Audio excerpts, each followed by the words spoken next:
Hello there everybody, welcome back to Garden of Beadin, and in today's video I'm going to be showing all of you guys how to use an automatic bead spinner. So without further ado, let us get right into tonight's video.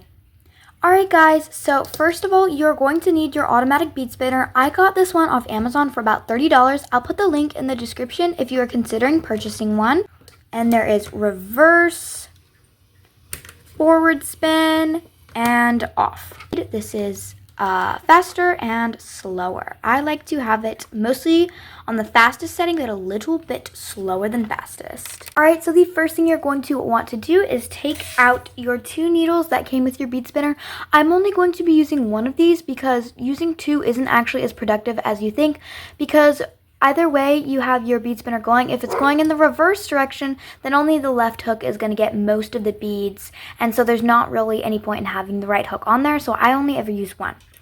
Alright, so you're going to need your hook, and you're going to take the, right here is where you put the string through. You're going to put this flat end right on the bottom, like that, and the hook should be sticking up into the bead spinner just like that, so I can pick up all of the beads moving in the reverse direction. Now you're going to want to go ahead and pick out all the beads you're going to be using to make your bracelet with your bead spinner. This is some bead confetti that I am going to sell at my shop, and so I'm just going to take some of that and put it in there. And so I'm going to put quite a couple scoops until about the first two little sections right here are full. Now I'm going to go ahead and put my hook on there, make it right in the center. If you push it too low, it will catch right here on these part of the bowl that's spinning, and it'll hit it and shake it, and you won't be able to pick up the beads very well. Same if you put it too high, you're just not going to get any at all. So you want it right in the middle, right there, not facing the bottom or it's going to get hit, just right like that. Turn on your bead spinner.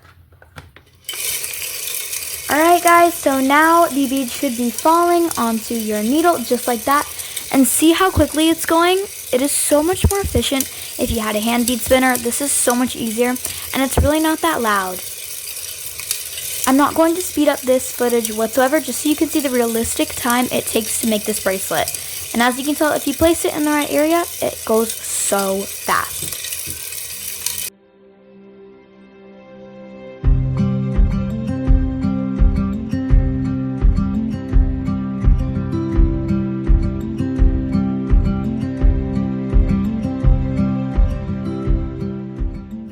Alright guys, as you can tell, my entire needle is just filled to the brim with all of these clay beads, and if you have this much left over, then you can totally make a second bracelet if you would like to.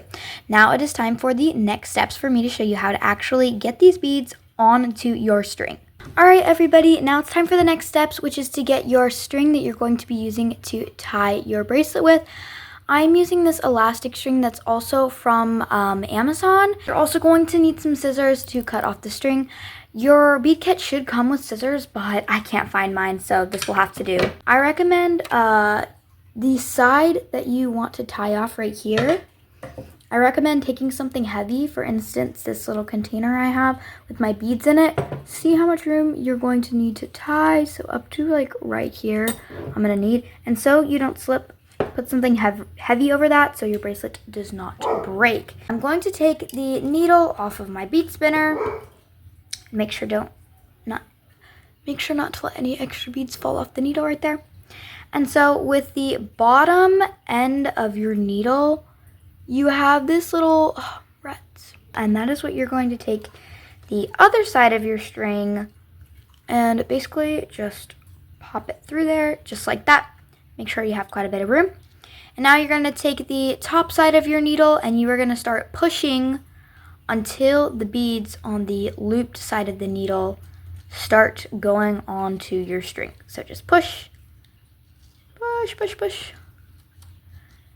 And just like that, you have your beautiful bracelet. Now let us move on to tying the bracelet. As far as tying your bracelet goes, you just want to grab each end of your string with your hand like this. Then you can turn the bracelet over so you have the string in a cross. Take the right side of your string and tuck it under your X and pull it tight, just like that. If you'd like a full tutorial and this is a little confusing, you can watch my next video. But for now, I'm gonna tie it off without you seeing. Alright everybody, and just like that, you've made your first bracelet using an automatic bead spinner. And if you use this elastic string, it works way better for bigger hand sizes. Unless you are a little toddler and you don't have any trouble fitting a bracelet on your hand, I'd recommend using elastic string. And just like that, you have a beautiful bracelet. Thank you guys so much for watching my tutorial. I hope you enjoyed this video. If you did, please consider subscribing if you'd like some more content. If you are interested in purchasing some of my bracelets for yourself, you can always check out my 2 platforms that I sell on.